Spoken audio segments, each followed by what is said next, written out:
چمکتا ہوا رنگ تھا، اور کیا تھا؟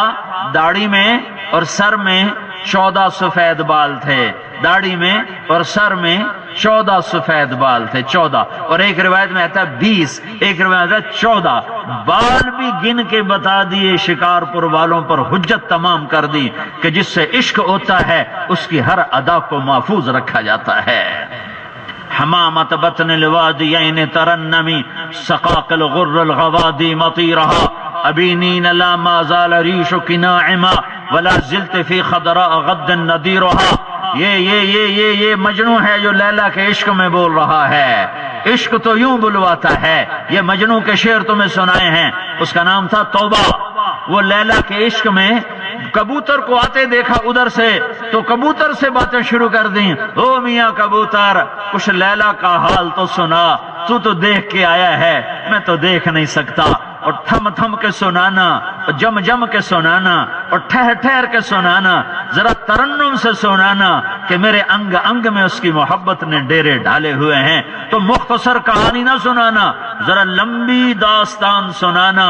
میں لیلا کی لمبی کہانی سننا چاہتا ہوں، اور جس سے عشق ہوتا ہے وہ تو پاگل کر دیتا ہے آدمی۔ عاشق ہوں میں عشق کماویں، دل رکھیں وانگ پہاڑاں ہو، سائے سائے بدیاں ہزار علامیں کر جانے باغ بہاراں ہو، منصور جائے چک سولی دیتے جڑے واقف کل اسراراں ہو، سجدیوں سر چائیں نبا ہو، توڑے کافر کہن ہزاراں ہو، عاشق سوئی حقیقی جیڑا قتل معشوق دے مننے، سر نو جوڑے تے مکھ نہ موڑے، بھویں 100 تلواراں کھنے، سچا عشق حسین دبا ہو، سچا عشق حسین دبا ہو، سچا عشق حسین دبا ہو، سر دتے تے راز نہ بھنے۔ محمد مصطفیٰ کی غلامی میں آ جاؤ، آ جاؤ، آ جاؤ۔ خوبصورت داڑھی، گھنی داڑھی، گھنگریالی، نیم گھنگریالی، تیل لگاتے تھے، کنگھی فرماتے تھے، پہلے سیدھی طرف پھر الٹی طرف، سر کے بال کی کنگھی پہلے سیدھی طرف پھر الٹی طرف۔ ہاں، جب غمگین ہوتے تھے تو یوں داڑھی پکڑ کے بیٹھتے تھے، یہ آپ کے غم کی نشانی ہے کہ جب آپ داڑھی پکڑ کے ایسے بیٹھے ہوتے تھے تو یہ آپ کے غم کی نشانی ہوتی تھی۔ جب آپ خوش ہوتے تھے تو گالوں سے نور نکلتا تھا، جب آپ غصے میں ہوتے تھے تو اس جگہ رگ پھڑکتی تھی، اس جگہ، یہ جگہ، اور جب آپ کسی سے ناراض ہوتے تھے تو اس کی بیزتی زندگی پر کسی پر انگلی نہیں اٹھائی، کسی کا دل نہیں دکھایا، لیکن اس کی تربیت کے لیے وہ ادھر سے آتا تو آپ یوں منہ پھیر کے بیٹھ جاتے تھے، یہ نشانی ہوتی تھی کہ میں تم سے ناراض ہوں۔ وہ ادھر سے آتا تو آپ یوں منہ پھیر کے بیٹھ جاتے تھے، یہ نشانی ہوتی تھی کہ میں تم سے ناراض ہوں، مجھے راضی کرو۔ تیری تربیت، اس کی تربیت کے لیے، اس کی تربیت کے لیے، اس کی تربیت کے لیے۔ میرے بھائیو، میرے بھائیو، اللہ کے رسول سے عشق کرو۔ احد کی جنگ میں خبر پھیل گئی کہ اللہ کے نبی شہید ہو گئے۔ حضرت ہندہ عمر بن جبوہ کی بیگم، انہیں پتہ چلا اللہ کے نبی شہید ہو گئے۔ یہ تو عورتوں کا عشق ہے، یہ تو عورتوں کا عشق بتا رہا ہوں۔ وہ ابھی پردے کا حکم نہیں آیا تھا، انہوں نے دوپٹہ بھی نہیں اٹھایا سر پہ، ننگے سر ننگے پاؤں گھر سے بھاگ کھڑی ہوئی اور احد میدان کی طرف بھاگنا شروع کر دیا۔ سامنے سے لشکر آ رہا ہے 2 10 20 کر کے، تو وہ کہتی ہے اللہ کے رسول کا کیا ہوا؟ تو ایک نے بیچ میں کہا ہندا تیرا خامند شہید ہو گیا، عمر بن جموح کا میرے خامند کی بات نہ کر، مجھے بتا میرے رسول کا کیا حال ہے۔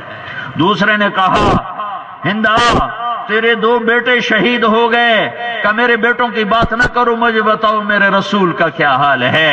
ایک نے کہا تیرا بھائی بھی شہید ہو گیا، جس عورت کا بھائی بھی شہید، خامند بھی شہید، بیٹے بھی شہید، اس کے تو سارے آسرے ٹوٹ گئے، اس کے تو سارے سہارے چھن گئے، پر ہائے ہائے کیوں نہ اللہ ان سے راضی ہوتا۔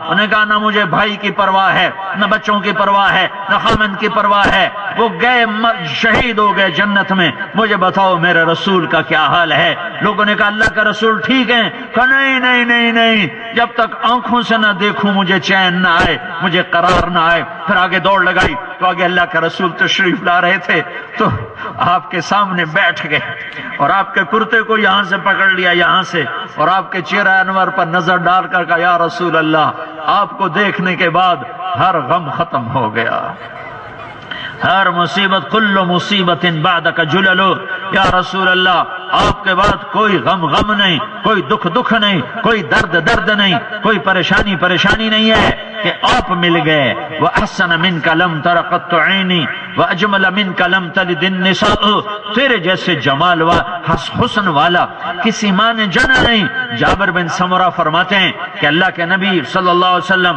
سرخ دھاری دار چادر اوڑھ کے بیٹھے تھے، اوپر 14ویں کا چاند تھا اور ہمارا نبی ہمارے بیچ میں تھا۔ میں کبھی چاند کو دیکھتا، کبھی آپ کو دیکھتا تو مجھے آپ کا چہرہ چاند سے زیادہ حسین نظر آ رہا تھا۔ اما عائشہ رضی اللہ عنہ گھر میں کام کر رہی، کپڑا سی رہی، کمرے میں اندھیرا ہے، کپڑا سی رہی، سوئی گر گئی تو سوئی نظر نہیں آ رہی تو ایسے ہاتھ مار رہی، کدھر ہے؟ اتنے میں اللہ کے نبی کمرے میں داخل ہوئے تو آپ کے چہرے کے نور سے سوئی چمکنے لگی، اپنی جگہ پہ چمکنے لگی۔ جس کے چہرے پہ ایسا نور تھا اس کے سینے میں کیسا نور ہوگا، اس کی زندگی کیسی نورانی ہو گئی۔ تو بھائیو، نقل اتارنی ہے تو اپنے محبوب کی اتارو، اپنے حبیب کی اتارو۔ سندھی نظر نہ آؤ، بلوچی نظر نہ آؤ، پٹھان نظر نہ آؤ، پنجابی نظر نہ آؤ، محمدی نظر آؤ کہ محمد سے وفاتوں نے تو ہم تیرے ہیں، یہ جہاں چیز ہے کہ لوح و قلم تیرے ہیں۔ وَأَحْسَنَ مِنْكَ لَمْ تَرَ قَطُّ عَيْنِي، یہ حسان بن ثابت کے شعر سنا رہا ہوں۔ وَأَجْمَلَ مِنْكَ لَمْ تَلِدِ النِّسَاءُ، حسن اور جمال اردو میں ایک ہی مطلب ہے، عربی میں فرق ہے۔ حسن ظاہری خوبصورتی کو کہتے ہیں، جو میں نے ابھی بتائی آپ کو، تھوڑا سا بتایا۔ ایک اور بات، ہمارے نبی کا قد درمیانہ تھا، نہ بہت لمبا نہ بہت چھوٹا، لیکن ایک عزت، ایک کرامت، ایک معجزہ کہ بڑے سے بڑے قد والا ہمارے نبی پاک کے ساتھ کھڑا ہوتا تو ہمارے نبی پاک کا قد اس سے اوپر ہو جاتا تھا صلی اللہ علیہ وسلم۔ ایسا کبھی نہیں ہوا۔ حضرت عباس آپ کے چچا اتنا لمبا قد تھا کہ وہ گھوڑے پر سوار ہوتے تو ان کے پاؤں زمین پہ لگتے تھے، اتنا لمبا قد تھا عباس۔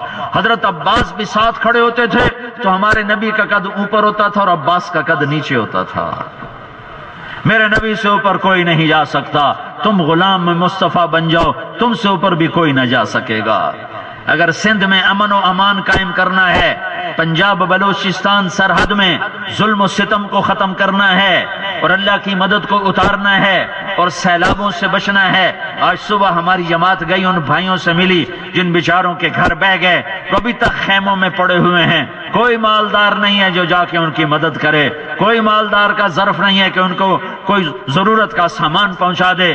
انہوں نے کہا یہ NGO والے تو آ کے ہماری مدد کرتے ہیں، یہ سندھ کے ذمہ دار مالدار ہماری کوئی مدد نہیں کر رہے۔ ہاں، اگر ان سیلابوں سے بچنا ہے اور زمین کی برکتوں کو لینا ہے تو یہ سب کچھ اللہ کے ہاتھ میں ہے، اور اللہ نے چابی دے دی ہے محمد مصطفیٰ صلی اللہ علیہ وسلم کو۔ اوتیت مفاتیح خزائن الارض، سارے زمین کے خزانوں کی چابیاں پیش کر دی گئیں، لہذا محمدی بنو۔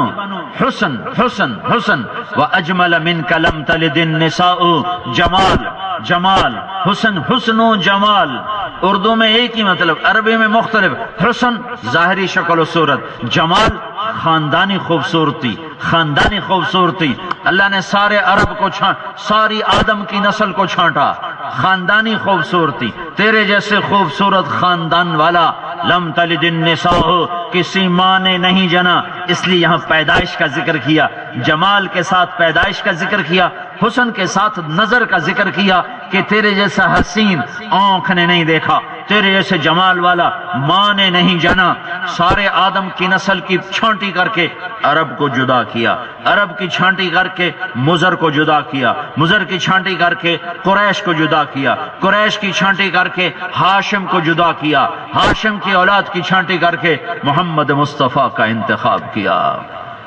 سب سے بہترین خاندان اہل البیت، سب سے عالی خاندان آل رسول، سب سے بہترین نسل اہل البیت، سب سے بہترین نسل اہل البیت آل رسول، سب سے بہترین خاندان، سب سے بہترین نسل۔ وَأَجْمَلَ مِنْكَ لَمْ تَلِدِ النِّسَاءُ، جن کے باپ دادے پردادے کی پیڑھی آدم علیہ السلام تک محفوظ ہے، محمد بن عبداللہ بن عبد المطلب